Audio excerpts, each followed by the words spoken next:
زندگی کے ہر شعبے میں مسلمان کی رہنمائی کرتا ہے، چاہے اس کا تعلق عبادت سے ہو، چاہے معاملات سے ہو، چاہے معاشرت سے ہو، چاہے اخلاقیات سے ہو۔ دین مسلمان کی زندگی کے ہر شعبے میں رہنمائی کرتا ہے۔ دین صرف عبادت کا نام نہیں ہے۔ آج سب سے جو غلط تصور مسلمان کے ذہن میں بنا ہے وہ یہ بنا ہے کہ اسلام صرف عبادت کا نام ہے، کہ مسجد میں نماز پڑھو بس تم پورے اسلام پر عمل کرنے والے ہو، جبکہ ایسی بات نہیں ہے۔ عبادت اسلام کا ایک جز اور ایک حصہ ہے، جبکہ اللہ کا قرآن کہتا ہے یا ایھا الذین آمنوا ادخلوا فی السلم کافہ، اے ایمان والو پورے کے پورے اسلام میں داخل ہو جاؤ۔ عبادات کو کرنے والے اور معاملات کے دین کو چھوڑنے والے مکمل اسلام پر عمل نہیں کر رہے، آدھے اسلام پر عمل کر رہے ہیں۔ مکمل اسلام پر عمل مسلمان کا اس وقت ہوگا جب اس کے معاملات، جب اس کی تجارت، جب اس کی معاشرت اللہ کے بتائے ہوئے اور بنائے ہوئے قانون کے مطابق ہوگی۔ رسول اللہ صلی اللہ علیہ وسلم کی تعلیمات مسلمان کے لیے مشعل راہ ہے، نمونہ ہے، آئیڈیل ہے۔ ہر عمل کے اندر مسلمان رسول اللہ صلی اللہ علیہ وسلم کی تعلیمات کا پابند ہے۔ اب کتنے مسلمان ہیں جو ماشاءاللہ عبادات کو سر انجام دیتے ہیں، لیکن معاملات میں انہیں دین کے بارے میں پتہ ہی نہیں ہے کہ میرے لیے تجارت کرنے میں رسول اللہ صلی اللہ علیہ وسلم نے کیا عمل اور کیا طریقہ بتایا۔ کس قدر آج مسلمان کی تجارت غلط ہونے کی وجہ سے مسلمان اپنے پیٹ میں حرام لقمے کو ڈال رہا ہے۔ قرآن اٹھائیے، اے ایمان والو، میں نے قرآن کی آیت پڑھی، اے ایمان والو غلط طریقے سے مال کو نہ کھاؤ، ہاں تم اگر کھانا چاہتے ہو تم اس کی طرح تجارت کرو اور تجارت میں تمہاری آپس کی رضامندی کے ساتھ ہو، اس کے بدلے میں جو تمہیں نفع ملے تم اسے استعمال کر سکتے ہو۔ اللہ کے نبی صلی اللہ علیہ وسلم نے فرمایا کسب الحلال فریضۃ بعد الفریضہ، حلال کمانا فرض ہے لیکن پہلے نماز فرض ہے، نماز کے بعد حلال کمانا فرض ہے۔ نماز کو کمانے کی وجہ سے نہیں چھوڑا جا سکتا۔ آج کا تاجر کہتا ہے کہ ہم بھی عبادت کر رہے ہیں، رزق حلال کمانا بھی عبادت ہے، اور کیا رزق حلال کی وجہ سے نماز چھوڑ دی جائے گی؟ ایسا ہرگز نہیں ہے۔ اللہ کے نبی کا فرمان کہ کمانا فرض ہے لیکن پہلے نماز پڑھے گا، اس کے بعد اپنی تجارت کی دکان پہ بیٹھے گا اور تجارت کی کرسی پہ بیٹھ کر یہ اللہ کے حکم کو مضبوطی سے پکڑے گا تو کل قیامت والے دن اس تاجر کا حشر اللہ نبیوں کے ساتھ فرمائے گا۔ التاجر الصدوق الامین مع النبیین والصدیقین والشہداء، کہ سچا تاجر کل نبیوں کے ساتھ میں کھڑا کیا جائے گا۔ کبھی آپ نے اس بات پہ غور کیا ہے کہ اتنی بڑی فضیلت تاجر کے لیے اللہ کے نبی نے کیوں بیان فرمائی؟ جبکہ تجارت میری ضرورت ہے، جبکہ تجارت میری بیوی کی ضرورت، میرے بچوں کی ضرورت ہے، اتنی بڑی فضیلت اور اتنا بڑا مرتبہ تاجر کا کیوں بیان کیا؟ اس لیے بیان کیا کہ تجارت کی کرسی پہ بیٹھ کر، تجارت کی دکان پہ بیٹھ کر، تجارت کی فیکٹری پہ بیٹھ کر اپنے ایمان کو بچانا، اور اس کے اوپر ایمان کا بڑا امتحان آنے والا ہے۔ کب امتحان آتا ہے؟ جب اسے پتا ہے کہ یہ چیز میری خراب ہے، اب میں اسے جھوٹ بول کر بیچ سکتا ہوں، فروخت کر سکتا ہوں، میں 2 نمبر چیز کو 1 نمبر بنا کر پیش کر سکتا ہوں، میں چیزوں کا آپس میں مکس کر کے 2 نمبر بنا کے 1 نمبر کہہ کے بیچ سکتا ہوں، اور مجھے اس کے بدلے میں لاکھوں کروڑوں روپے آنے والے ہیں۔ اس وقت اس تاجر کے ایمان کا امتحان ہوتا ہے کہ اس کا ایمان جیتا ہے یا تاجر جیت جاتا ہے۔ اور آج کا تاجر یقین کریں 10-10 روپے کی خاطر اپنا ایمان بیچ دیتا ہے۔ اس قدر ہمارے ایمان کی کمزوری ہے۔ میرے نبی صلی اللہ علیہ وسلم بازار میں ایک تاجر گندم بیچ رہا ہے، اس کی تاجر کی گندم اوپر سے خشک اور بارش ابھی ہوئی تھی۔ آپ حیران ہو گئے کہ اس تاجر کی گندم خشک کیوں ہے؟ آپ نے نیچے ہاتھ لگایا نیچے سے بھیگی ہوئی گندم نکلی تو میرے نبی نے اس موقع پہ فرمایا من غش فلیس منا، جس نے کسی مسلمان کو دھوکہ دیا وہ میری امت سے نہیں ہے۔ آج مسلمان نے اپنے تجارت سے دین کو یکسر نکال دیا ہے، تجارت والے دین کو سیکھا ہی نہیں ہے۔ کوئی پوچھتا ہے مسئلہ یقین کرے تو نماز کا پوچھ لیتا ہے، کوئی زیادہ ہمت کرے تو طلاق کی بات آگے پوچھ لیتا ہے۔ اس سے آگے مسلمان فارغ ہے، کیوں؟ اس کے ذہن میں جو غلط تصور پیش ہوا ہے وہ یہ ہوا ہے کہ مسلمان کی اسلام صرف مسجد کی حد تک ہے، بازار کی زندگی میں مسلمان آزاد ہے۔ آج سارے بھائیوں کو یہ پیغام اور دعوت ہے کہ بازار کی زندگی میں ہم آزاد نہیں ہیں۔ سیدنا عمر فاروق رضی اللہ تعالی عنہ مسجد نبوی میں پہلے مسائل سکھاتے تھے، پھر مدینے کے بازار میں کسی کو دکان بنانے دیتے تھے اور پوچھتے تھے دکانوں پہ جا کر کہ تجارت کے مسائل سیکھے، تجارت تم سیکھ کر آئے ہو؟ میرے نبی نے فرمایا ایک شخص لمبی لمبی دعائیں مانگتا ہے اور اتنے اونچے ہاتھ بلند کرتا ہے کہ اس کے بغل کی سفیدی بھی نظر آتی ہے، لیکن اس کی دعا آسمان کے نیچے رہ جاتی ہے، اللہ کے عرش تک نہیں پہنچتی۔ فرمایا یا رسول اللہ وہ کون ہے؟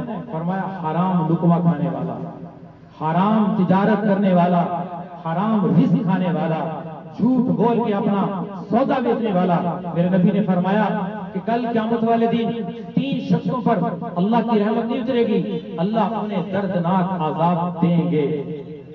پہلا شخص جو جھوٹی قسم اٹھا کر سودا بیچتا ہے، جو شلوار اپنی ٹخنوں سے نیچے رکھتا ہے، جو لوگوں پر احسان کر کے جتلاتا ہے۔ الکاذب حبیب اللہ، اللہ کا دوست کون ہے؟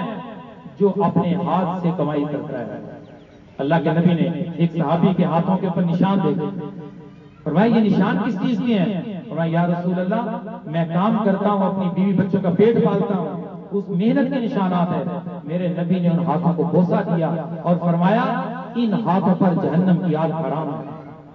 آج مسلمان کے لیے پیغام پورا قرآن اٹھائیے، قرآن کی سینکڑوں آیات مسلمان کو دعوت دے رہی ہے کہ اپنی تجارت کو اسلام کے مطابق بناؤ، اپنی تجارت کو اسلام کے مطابق سیکھو۔ مسلمان کو پتہ ہی نہیں کہ اسلام میں تجارت کرنے کے کتنے اصول ہیں، اور غلط تجارت کی وجہ سے مسلمان کس قدر نقصان اٹھا رہا ہے، کس قدر نقصان اٹھا رہا ہے، اور سود کی کتنی شکلیں آج مسلمان تاجر کے اندر رائج ہو چکی ہیں، کتنی ہماری بازار میں چلنے والی کمیٹیاں، کتنے ہمارے بینک، کتنے ہمارے تاجر سودی معاملات کر رہے ہیں، اور سود کے کرنے والا اللہ کے خلاف اعلان جنگ کر رہا۔ کتنی کمپنیاں یقین کرو سود بیچ۔ کسی تاجر نے آ کر کسی سے پوچھا کہ میرے پیٹ میں جانے والا، میری بیوی بچوں کے پیٹ میں جانے والا لقمہ حلال کا ہے یا حرام کا ہے؟ کمپنیوں سے اپنے کاروبار کا آڈٹ کرواتے ہیں، کبھی شریعت کا آڈٹ کروایا کسی سے؟ کسی عالم کو بلا کر، کسی مفتی کو بلا کر کہ میں تجارت شروع کرنا چاہتا ہوں، میں فلاں کاروبار کرنا چاہتا ہوں، مجھے اسلام کے اصول ہی بتا دیں، مجھے اسلام کا طریقہ بتا دیں، میرے نبی نے تجارت کیسے کی تھی، میرے نبی نے کون سے اصول بیان فرمائے؟ آج اگر مسلمان ان تجارت سے ہٹ کر، ان اصولوں سے ہٹ کر تجارت کرے گا، یقین کریں اس کی تجارت حرام کی تجارت ہے۔ میں نے تاجروں کے مجمع میں اعلان کیا کہ مجھے تجارت کے 2-3 اصول بتا دیں بس اسلام کے۔ کسی ایک تاجر بھی کھڑا نہیں ہوا جس نے بتایا کہ میں اسلام کے اصول بتاتا ہوں کہ اسلام کا پہلا اصول یہ ہے، دوسرا یہ ہے، تیسرا یہ ہے۔ 3 اصول۔ کیوں اس قدر آج کے مسلمان کی اسلام سے دوری کیوں ہے؟ کیا اللہ نے قرآن میں تجارت کو بیان نہیں فرمایا؟ کیا بخاری شریف پوری تجارت سے بھری ہوئی نہیں ہے؟ کیا امام مسلم، امام ترمذی، امام نسائی نے خرید و فروخت کے مسائل کے باب قائم کر کے اللہ کے نبی کی حدیثیں بیان نہیں فرمائی؟ یہ سب کچھ موجود ہوتے ہوئے مسلمان کی تجارت اسلام سے کیوں ہٹی ہوئی؟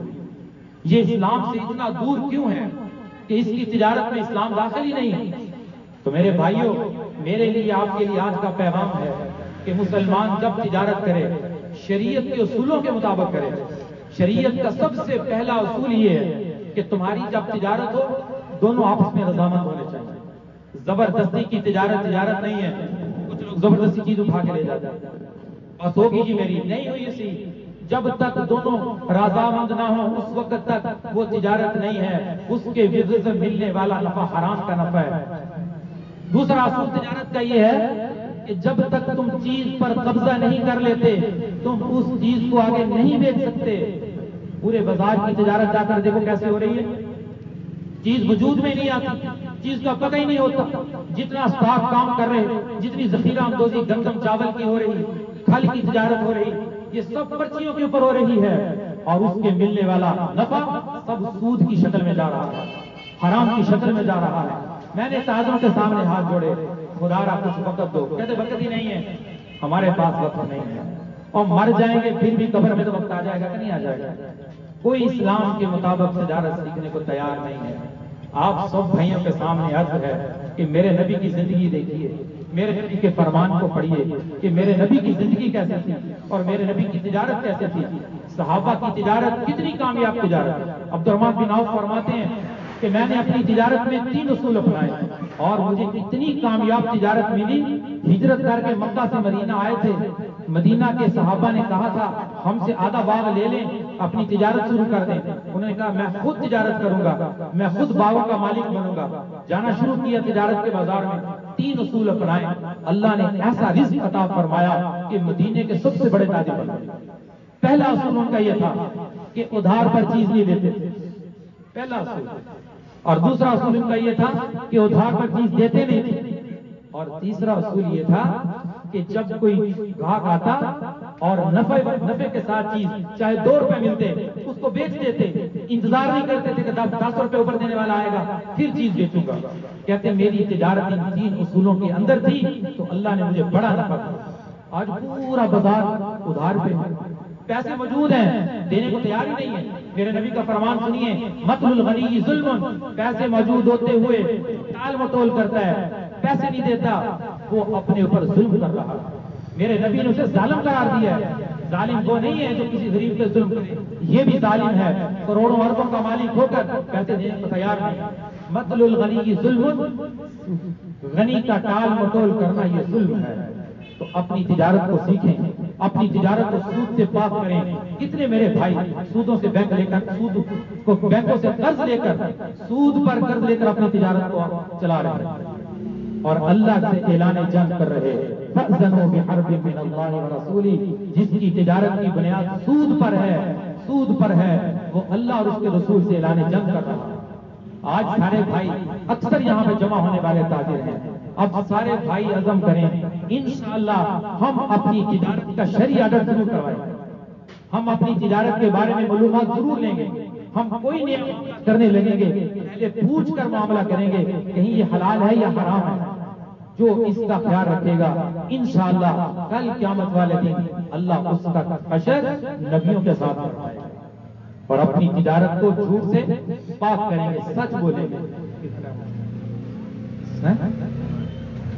اپنی تجارت کو جھوٹ سے پاک کریں گے، چیز کے اندر عیب ہوگا عیب بتائیں گے، اور سچ 1 نمبر چیز کو 1 نمبر کہیں گے، 2 نمبر چیز کو 2 نمبر کہہ کر آپ کو دیں گے۔ اگر تمہاری یہ تجارت یقین کرو ان چیزوں کے مطابق ہو جائے اور غلط چیزوں سے پاک ہو جائے، تم اللہ کے محبوب بن سکتے ہو، اللہ کے قریب ہو سکتے ہو، یہی تمہاری تجارت تمہاری بخشش اور مغفرت کا ذریعہ بن جائے۔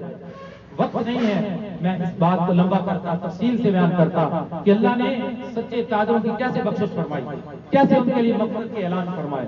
اللہ تعالیٰ ہمیں ان باتوں کی حقیقت نصیب فرما دے۔ اب دعا کرتے ہیں اللہ تعالیٰ ان حضرات کی محنت کو قبول فرمائے، انہوں نے آپ کو اکٹھا کیا، آپ نے دین کی بات سنی، اور اللہ پاک ان کے کاروبار میں برکت نصیب فرمائے۔ الحمد لله رب العالمين والعاقبة للمتقين والسلام على سيد المرسلين وعلى آله وأصحابه أجمعين ربنا آتنا في الدنيا حسنة وفي الآخرة حسنة وقنا عذاب النار۔ اے اللہ ہمارا یہاں پہ جمع ہونا قبول فرما، اے اللہ ہمیں سچی تجارت کرنے کی توفیق عطا فرما، اے اللہ آج نے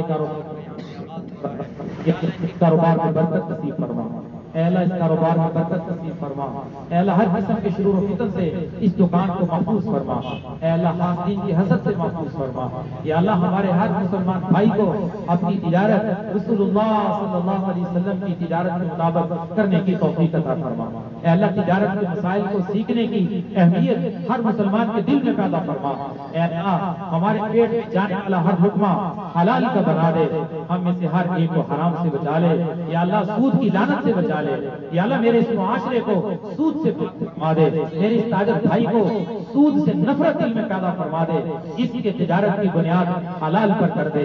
اے اللہ ہماری دعاؤں کو رسول اللہ صلی اللہ علیہ وسلم کے صدقے سے قبول فرما لے. صلی اللہ تعالی علی خیر خلقہ محمد وعلی آلہ واصحابہ اجمعین برحمتک یا